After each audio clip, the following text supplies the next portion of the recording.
우리 앞뒤 좌우로 한번 인사해 보겠습니다. 사랑합니다. 축복합니다.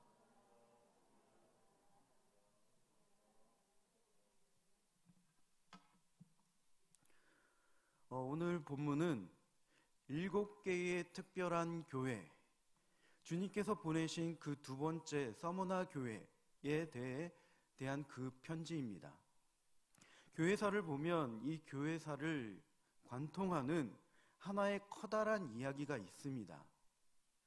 그것은 교회에는 어느 시대에든지 엄청난 박해가 있었다라는 겁니다.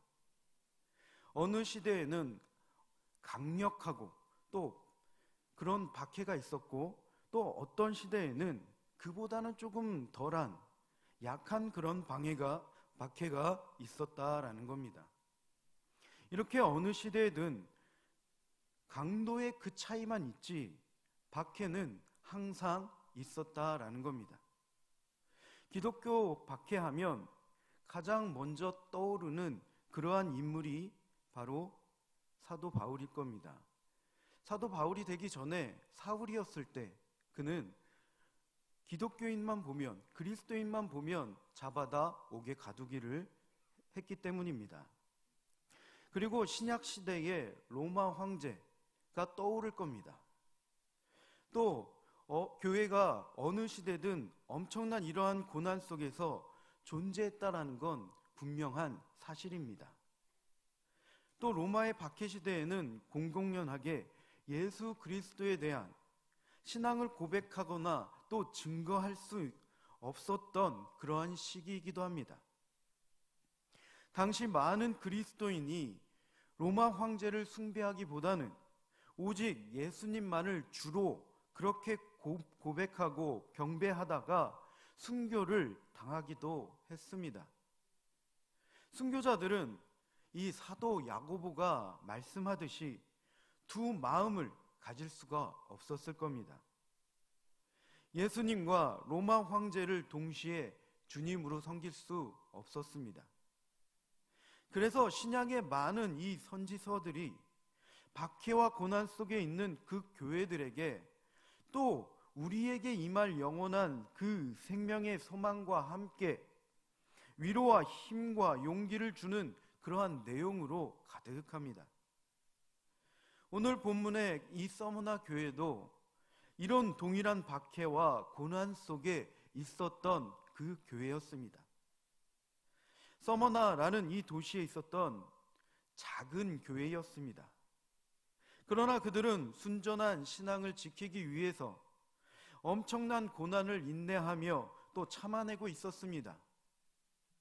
또한 본문의 도시 서머나는 실제로 역사상에 존재했던 그런 도시였습니다.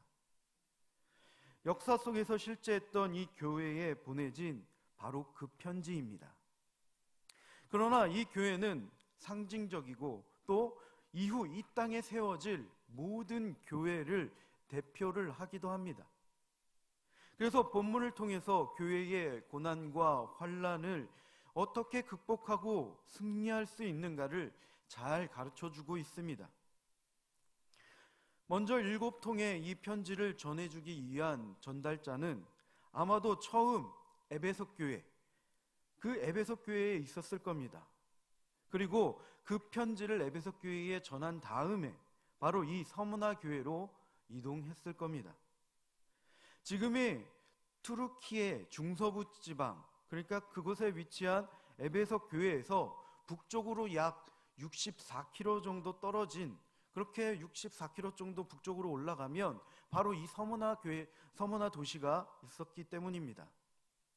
서머나 교회는 바로 이 에베소 교회와는 달리 주님으로부터 아무런 책망도 받지 않은 교회였습니다. 서머나 교회는 모진 고난 속에서도 주님에 대한 그 사랑과 믿음의 끈을 놓지 않는 교회였기 때문이었습니다. 그들은 박해 속에서도 주님에 대한 그런 순결한 믿음을 잃지 않았습니다. 어쩌면 믿음과 고난은 함께하는 짝일지도 모릅니다. 믿음을 지키기 위해서 발버둥을 칠 때 삶 속에서는 고난을 경험하게 됩니다. 고난을 말씀으로 이겨내며 승리할 때 우리의 믿음은 더욱 성장하고 강해집니다. 이 편지는 바로 도미티아누스라는 로마 황제 때 쓰여졌습니다. 그리고 역사에서 이 도미티아누스는 기독교를 박해한 인물들 중에 아주 중요한 인물입니다. 네로를 이어서 기독교를 박해한 무자비한 황제이기 때문입니다. 네로의 박해가 어떤 로마라는 이 도시에 국한되어 있다라면 이 도미니아투스 이 박해는 온 아시아로 그 박해가 퍼져갔습니다. 그는 잔인하게 그리스도인들을 살인한 살인자였습니다. 서모나 교회는 바로 이런 로마 황제의 모진 박해 속에서도 예수님에 대한 그 신앙을 지켜내었습니다. 모진 고난과 박해는 가짜 신앙을 드러내며 또 산산조각 내어버립니다. 그러나 진정한 신앙인은 고난과 박해 속에서도 자신의 신앙을 더욱 성숙하고 강하게 그렇게 만들어갑니다. 이런 관점에서 고난과 박해 속에서도 신실함을 유지했었던 이 그리스도인들에 대해서 우리는 배워야 합니다. 그래서 어떻게 우리의 삶을 해석하고 또 신실한 신앙을 더욱 강하게 할 것인지 우리가 나눌 필요가 있습니다. 첫째로 먼저 우리가 살펴볼 것은 이 편지의 발신자가 누군가 하는 겁니다. 본문 8절 우리 다시 한번 같이 읽어보겠습니다. 8절 말씀입니다. 서모나 교회의 사자에게 편지하라. 처음이며 마지막이요 죽었다가 살아나신 이가 이르시되. 아멘. 고대의 편지는 발신자를 이 서두에 분명하게 밝힙니다. 그래서 8절은 발신자가 누구인지를 밝히고 있습니다. 서모나 교회에 편지를 보내는 발신자는 이렇게 말씀합니다. 처음이며 마지막이다. 이 처음이며 마지막이라는 이 말씀은 두 가지 의미를 가지고 있습니다. 하나는 어떤 구약의 관점에서 보면 여호와 하나님, 이 하나님을 의미합니다. 한마디로 나는 하나님이다 라는 겁니다. 이사야 41장 4절과 또 43장 10절 그리고 44장 6절과 48장 12절에도 처음이며 마지막이신 이 하나님을 언급하며 말씀하고 있습니다. 예수님께서 바로 이 하나님이다라는 그러한 선언입니다. 나는 처음이요 마지막인 하나님이다라는 겁니다.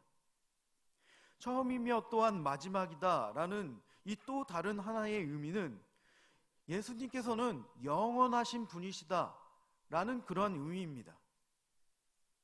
온 우주가 창조되기 이전부터 스스로 존재하시는 영원하신 하나님, 온 우주가 사라지고 없어진다고 해도 영원토록 스스로 존재하시는 영원하신 하나님이다라는 겁니다. 예수님께서는 우주가 시작되던 그 시간 이전부터 영원토록 존재하시는 분이십니다. 이어서 8절에 죽었다가 살아나신 이라는 표현이 있습니다.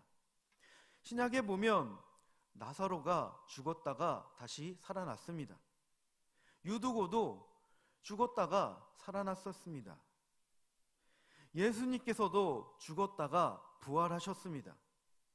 그런데 이 나사로와 유두고, 이 둘은 예수님과 다른 점이 있습니다. 그것은 나사로와 유두고는 결국에는 다시 죽었다라는 사실입니다.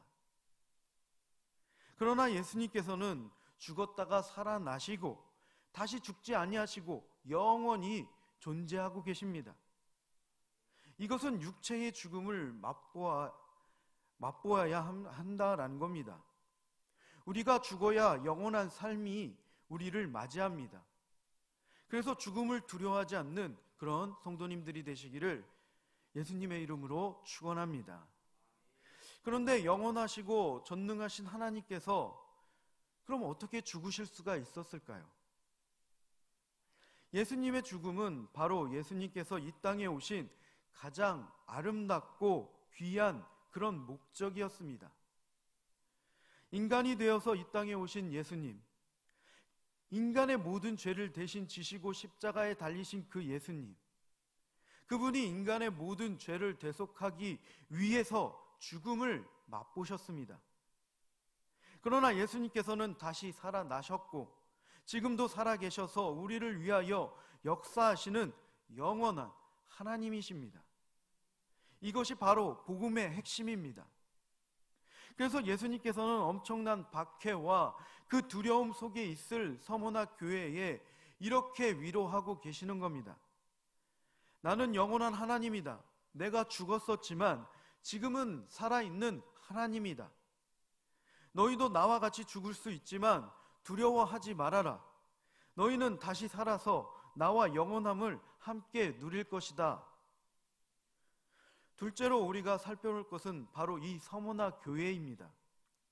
에베소 교회는 사도행전 19장에 기록이 되어 있습니다. 그러나 서머나 교회는 사도행전에 그리고 다른 서신서에서도 전혀 기록이 없습니다. 우리가 서머나 교회에 대해서 얻을 수 있는 정보는 바로 이 오늘 본문뿐입니다. 그러나 어떻게 서머나 교회의 복음이 전해졌는가? 그것은 추측해 볼 수 있습니다. 서머나 교회는 에베소 교회로부터 북쪽으로 64km 떨어져 있다라고 했습니다. 지난 시간에 우리가 에베소 교회를 살펴볼 때도 이 사도 바울은 두란노 소원이라는 곳에서 2년 동안 사역을 했었습니다. 그 두란노 소원에서 2년 동안 사역할 때 복음이 전해졌을 것이다 라는 겁니다. 그때 성령님의 폭발적인 역사가 온 아시아와 아시아로 퍼져서 복음을 모두 들을 수 있었다라고 그렇게 사도행전에 기록합니다. 이것을 근거해서 우리가 복음이 그때 서머나로 전해졌을지 않았을까라고 추측해 볼 수 있습니다. 이런 서머나 교회는 바로 로마 제국의 박해와 위험 속에 있었습니다. 그러나 에베소 교회와 같이 그들은 예수님과의 그 첫사랑을 떠나지 않았습니다. 그들은 예수님을 끝없이 사랑했습니다. 로마 제국의 끝없는 박해와 고난 속에서도 그들은 예수 그리스도에 대한 그 신실함을 놓지 않았다라는 겁니다. 그래서 우리의 삶 속에서 당하는 이 고난은 우리를 더욱 예수님께 가까이 나아가게 할 겁니다. 이 고난은 우리로 예수 그리스도를 사랑하는 그 마음을 더욱 강하고 견고하게 할 줄로 믿습니다. 세 번째로 우리가 살펴볼 것은 이 서머나라는 도시입니다. 서머나는 항구 도시로 정말 아름다운 도시라고 합니다. 서머나는 아시아의 또 왕관이다라는 그러한 별명으로 불렸다라고 합니다. 오래전에 건설된 옛 도시였으나 한 차례 파괴되었다가 BC 290년에 다시 건설된 도시입니다. 에베소라는 도시가 결국에 지구상에서 사라졌다라고 한다면 서머나는 아직도 이즈미르라는 이 도시의 이름으로 남아 있습니다. 그리고 아직도 이 도시의 그리스도인들은 예수 그리스도를 예배하고 있다라고 합니다. 그러나 서머나는 로마 황제를 숭배했던 도시로도 유명합니다. 당시 아시아의 많은 도시들이 주후 25년을 전후하여서 황제 숭배를 위한 신전을 경쟁적으로 도시마다 건축하였다라고 합니다. 그러나 서머나는 이미 주전 195년 다른 아시아의 도시들에 비해서 200년이나 전에 이미 황제 숭배를 위한 신전을 건설한 도시였습니다. 그래서 로마 황제를 숭배하는 강요가 이 서머나라는 도시에 있었다라는 겁니다.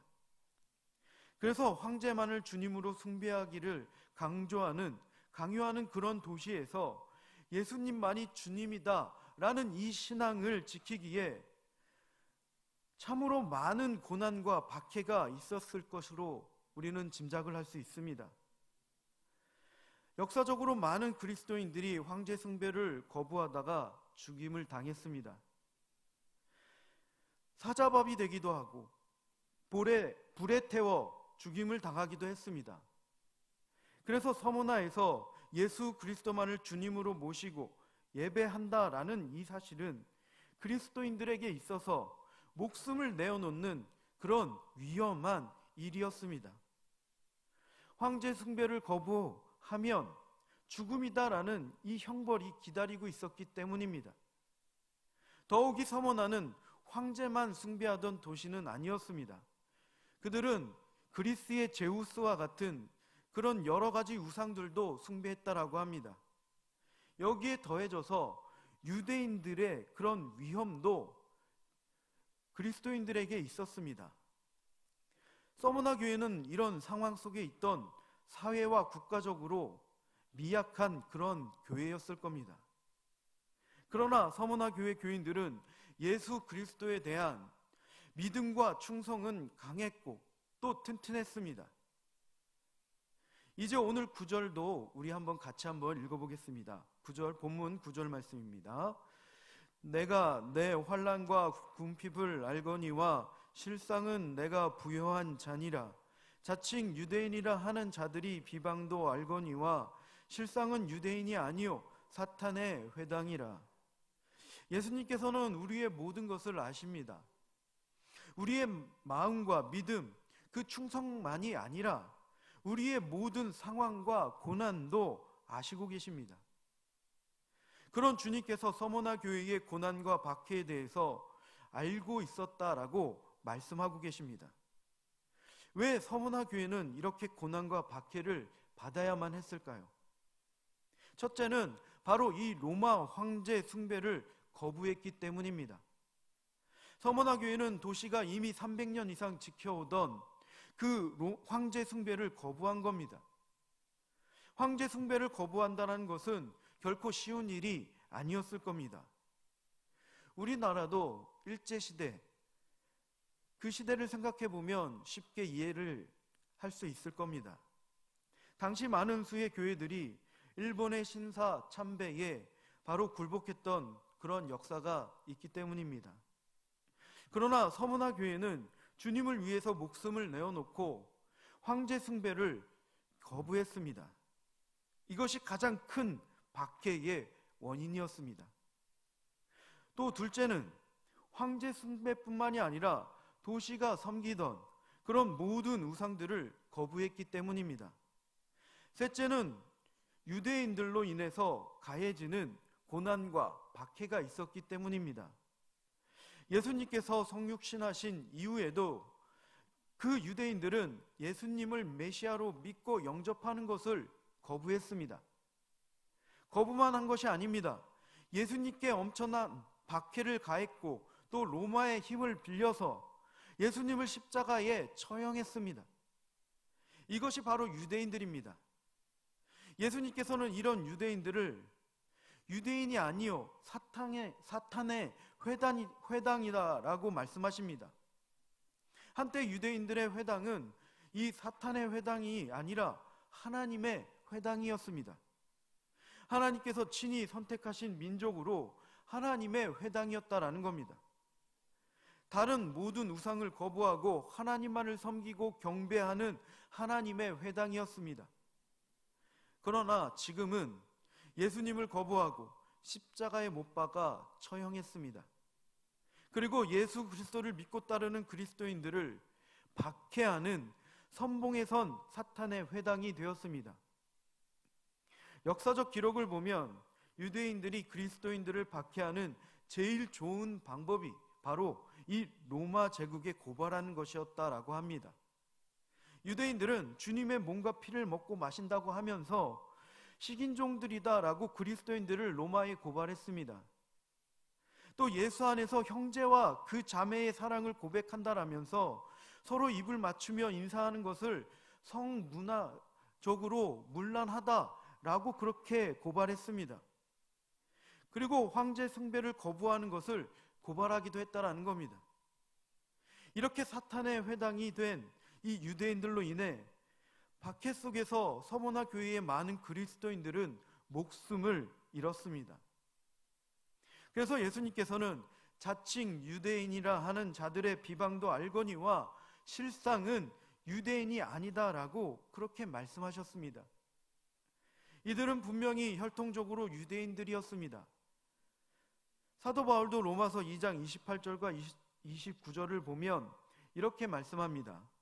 무릇 표면적 유대인이 유대인이 아니요 표면적 육신의 할례가 아니니라. 오직 이면적 유대인이 유대인이며 할례는 마음에 할지니 영에 있고 율법 조문에 있지 아니한 것이라. 그 칭찬이 사람에게서가 아니요 다만 하나님에게서니라. 혈통적으로 이들은 유대인이었습니다. 그러나 영적으로는 유대인이 아닙니다. 영적으로는 더 이상 하나님의 회당이 아니라 사탄의 회당이었습니다. 표면적과 육체적으로 행하는 이 할례가 참 유대인의 징표가 될 수 없기 때문입니다. 예수 그리스도를 하나님으로 또 구세주와 주님으로 믿고 영접하는 것이 마음에 하는 할례이기 때문입니다. 그래서 이들은 혈통적으로는 유대인이나 더 이상 하나님의 관점으로는 선택받은 하나님의 회당이 아니다라는 말씀입니다. 사도행전을 통해서 얼마나 유대인들이 그리스도인들을 박해했는지 우리는 알 수 있습니다. 여기에서 자칭 유대인들에 대한 말씀 중에 한 가지 또 주목해야 하는 그런 단어가 있습니다. 바로 비방이라는 단어입니다. 주님께서 자칭 유대인들의 그 서머나 교회에 대한 비방을 아신다라고 말씀하십니다. 비방이라는 이 단어는 헬라어 의미로 신성모독이다라는 의미입니다. 신성모독은 신을 또 하나님을 예수님을 모독하는 그러한 행위입니다. 그래서 예수님께서는 서머나 교회에 이렇게 말씀하신 겁니다. 자칭 유대인이라는 그 자들이 너희를 모독하고 비방하고 회방하나 그것은 나를 모독하고 나를 비방하고 나를 회방하는 것이다. 예수님을 위한 삶을 살다 받는 고난과 환난과 또 어려움을 주님께서 겪으시는 그 고난과 환난과 어려움으로 인정하신다라는 겁니다. 그리고 우리에게 위로와 힘이 되는 그런 말씀을 하십니다. 내가 생명의 면류관을 내게 주리라 라는 그 말씀입니다. 그래서 주님을 위한 삶의 경주를 다 하시고 또 주님으로부터 생명의 그 면류관을 모두 받아 쓰시는 성도님들이 되시기를 예수님의 이름으로 축원합니다.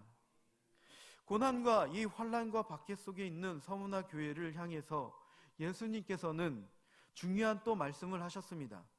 본문 9절 우리 다시 보면 내가 궁핍하나 실상은 부유한 자니다 라고 말씀하십니다.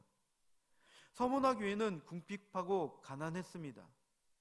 여기에서의 그 가난은 자신의 어떤 필요를 최소한 가지고 있는 그런 어떤 가난을 말씀하는 것이 아닙니다. 문자 그대로 가진 것이 하나도 없는 가난을 주님께서 말씀하고 계십니다. 물질적인 그런 풍요는 고사하고 아무것도 없는 가난한 그런 상태에 그들은 있었습니다.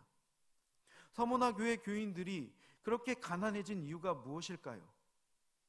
그 이유는 주님에 대한 사랑과 믿음을 지키기 위해서 지불한 그 대가 때문입니다. 그들은 예수님과의 그 첫사랑을 잃지 않았습니다. 그들은 예수님의 사랑의 실천을 계속했습니다. 그리고 그들은 가난에 처해졌습니다. 그러나 주님께서는 서머나 교회에 대하여 반대로 내가 부유하다라고 말씀하십니다. 진정으로 부유한 사람은 하나님께서 거룩하시니 그 거룩함을 위해서 애쓰는 그러한 사람들입니다. 주님을 온몸과 마음과 뜻과 정성과 힘을 다해 사랑하는 사람들입니다. 이웃을 자신의 몸과 같이 사랑하라라는 이 주님의 말씀에 순종하며 사는 사람들입니다. 주 안에서 형제와 자매된 그 공동체를 사랑하는 사람들입니다. 이런 사람들에게 하나님께서는 은혜 위에 은혜를 부어주십니다. 이런 사람들이 진정으로 부유한 사람들입니다. 서머나 교회가 바로 이런 교회였습니다. 육적으로는 가난했으나 실상 그들은 부유한 사람들이었습니다. 그런데 예수님께서는 이런 서머나 교회의 미래에 대해서 더욱 고난과 박해 속에 있을 것이다 라고 말씀하십니다. 본문 10절 우리 함께 같이 읽어보겠습니다. 10절입니다. 너는 장차 받을 고난을 두려워하지 말라. 볼지어다 마귀가 장차 너희 가운데에서 몇 사람을 오게 던져 시험을 받게 하리니 너희가 10일 동안 환난을 받으리라. 내가 죽도록 충성하라. 그리하면 내가 생명의 관을 내게 주리라. 아멘. 주님께서는 이렇게 말씀하시지 않으셨습니다. 너희의 고난이 계속되고 더욱 심한 박해가 있겠지만 두려워하지 말아라. 내가 속히 그 고난을 끝낼 것이다 라고 말입니다. 10절에 10일 동안 환난을 받을 것이다 라고 말씀하십니다. 이 말씀은 10일 후에 고난과 박해가 끝이 난다라는 뜻이 아닙니다. 교회를 향한 고난과 박해는 계속 일어나고 그 박해는 더욱 심해질 것이다 라는 것입니다. 그러나 주님께서는 두려워하지 말라라고 말씀하십니다. 그리고 주님께서는 또한 볼지어다 라고 말씀하십니다. 이 말씀은 어떤 특별한 상황을 말씀하기 위해서 하신 말씀입니다. 서머나 교회가 처할 그 현실로 더욱 박해가 심해질 것을 보라고 하시는 겁니다. 이것은 이어서 마귀가 장차 너희 가운데에서 말씀하기 때문입니다. 마귀가 장차 서머나 교회 안에서 축복하지는 않을 겁니다. 그래서 그리스도인들은 더욱 박해가 심해져 감옥에 갇히고 죽임을 당할지도 모릅니다. 주님께서는 이런 고난을 우리에게 임하시는 그런 시험이다 라고 말씀하십니다. 하나님으로부터 오는 시험입니다. 마귀의 박해도 또 하나님에 의해서 통제된다라는 말씀입니다. 마귀가 서머나 교회를 박해와 또 감옥에 집어넣는다라고 해도 이 모든 것을 다스리시는 분은 바로 하나님이십니다. 또한 예수님께서는 더욱 심해질 이 박해의 기간을 주권으로 정해 놓으셨습니다. 너희가 10일 동안 환난을 받으리라.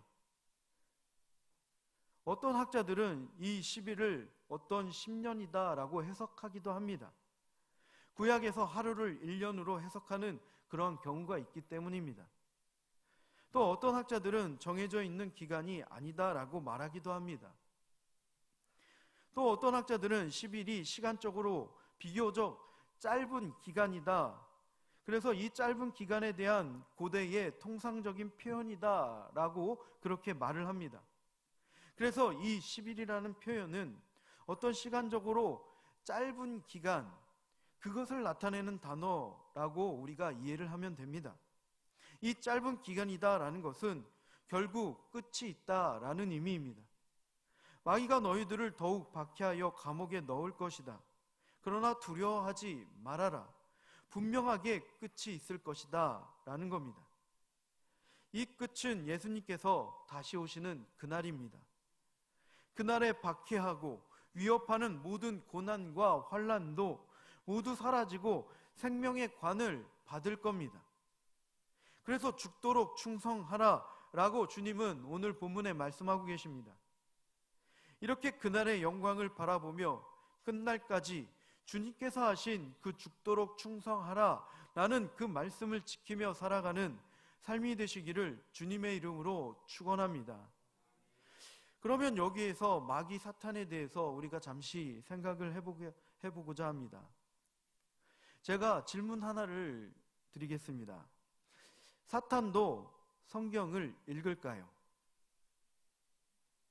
이 말씀은 뭐냐면 사탄이 성경에 기록된 이 하나님의 말씀을 알고 있을까 하는 겁니다.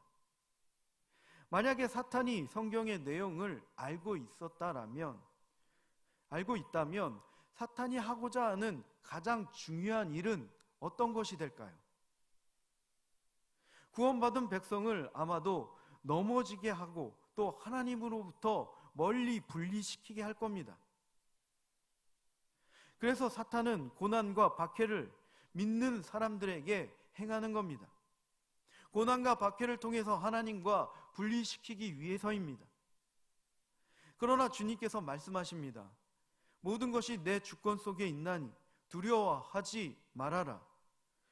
계속해서 주님께서 주시는 그 위로의 말씀은 본문 10절에 보면 이렇게 말씀하십니다. 10절 뒷부분부터 우리 내가 죽도록 충성하라부터 11절까지 우리 한번 같이 읽어보겠습니다. 11절 뒷부분부터입니다. 내가 죽도록 충성하라. 그리하면 내가 생명의 관을 내게 주리라. 귀 있는 자는 성령이 교회들에게 하시는 말씀을 들을지어다. 이기는 자는 둘째 사망의 해를 받지 아니하리라. 아멘. 주님께서는 서머나 교회에게만 말씀하고 계시는 것이 아닙니다. 모든 교회들에게 말씀하고 계십니다. 성령이 교회들에게 하시는 말씀이라 라고 복수형으로 그렇게 말씀하십니다. 사실 이 말씀은 모두 잘 알고 있고 또 이해하고 있을 것입니다. 주님께서는 우리에게 생명의 관을 주실 것입니다. 인내하며 고난을 통과하며 또 주님과 교회를 위해서 죽기까지 충성한 사람들에게 말입니다. 그런데 이 생명의 관은 단순히 머리에 쓰는 그런 어떤 면류관 정도로 생각하면 안 됩니다. 이것은 주님께서 죽기까지 충성하는 우리에게 영원한 생명을 주시겠다라는 의미입니다. 그 약속이다라는 겁니다. 그래서 성령님께서는 이렇게 말씀하고 계시는 겁니다. 이기는 자는 둘째 사망의 해를 받지 아니하리라. 환난과 고난과 박해를 이기고 죽도록 충성한 사람들도 첫 번째 사망을 경험할 겁니다. 이 땅에 입고 있는 모든 육체는 첫 번째 사망을 경험하기 때문입니다. 그러나 우리는 두 번째 그 사망의 해를 받지 않고 영원한 생명의 은혜를 주님으로부터 받아서 영원토록 누릴 겁니다. 요한일서 5장 4절과 5절을 보면 이렇게 말씀합니다. 무릇 하나님께로부터 난 자마다 세상을 이기느니라. 세상을 이기는 승리는 이것이니 우리의 믿음이니라. 예수님께서 하나님의 아들이심을 믿는 자가 아니면 세상을 이기는 자가 누구냐? 예수 그리스도를 구주와 하나님으로 믿는 자들은 바로 세상을 이기는 사람들입니다. 말씀을 맺겠습니다. 코로나가 처음 일어났을 때를 우리가 생각해 보면 어떤 이 코로나가 교회발 코로나다 또는 그렇게 말을 하면서 교회를 욕하고 예배를 드리지도 못하게 그렇게 세상이 교회를 비방했었던 적도 있었습니다. 또 직장에서는 이 교회에 나가지 말라고 하면서 불이익을 또한 준다고 하면서 그리스도인들을 박해하고 고난을 주기도 했습니다. 이렇게 우리도 직접적으로 박해와 비방을 몸소 체험하기도 했습니다.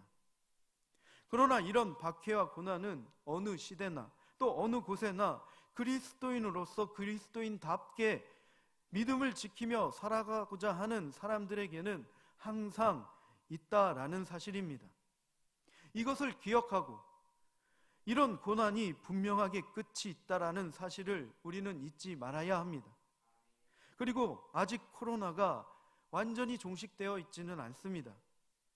그러나 고난으로 인해서 무너지고 넘어졌던 이 우리의 믿음과 신앙을 우리는 이제 다시 시작하며 다시 하나님께로 돌아가야 합니다. 그래서 한 걸음 한 걸음 조금씩 다시 시작하시는 그런 성도님들이 되시기를 바랍니다. 마태복음 5장 11절과 12절을 마지막으로 함께 읽고 우리 마치도록 하겠습니다. 마태복음 5장 11절 12절입니다. 나로 말미암아 너희를 욕하고 박해하고 거짓으로 너희를 거슬려 모든 악한 말을 할 때에는 너희에게 복이 있나니 기뻐하고 즐거워하라. 하늘에서 너희의 상이 큼이라. 너희 전에 있던 선지자들도 이같이 박해하였느니라. 아멘. 이 말씀을 따라서 주님을 위하여 고난을 받는 것을 즐거워하며 또 참고 인내하며 하늘에서 큰 상을 받으시는 그런 하나님의 백성 되시기를 예수님의 이름으로 축원합니다.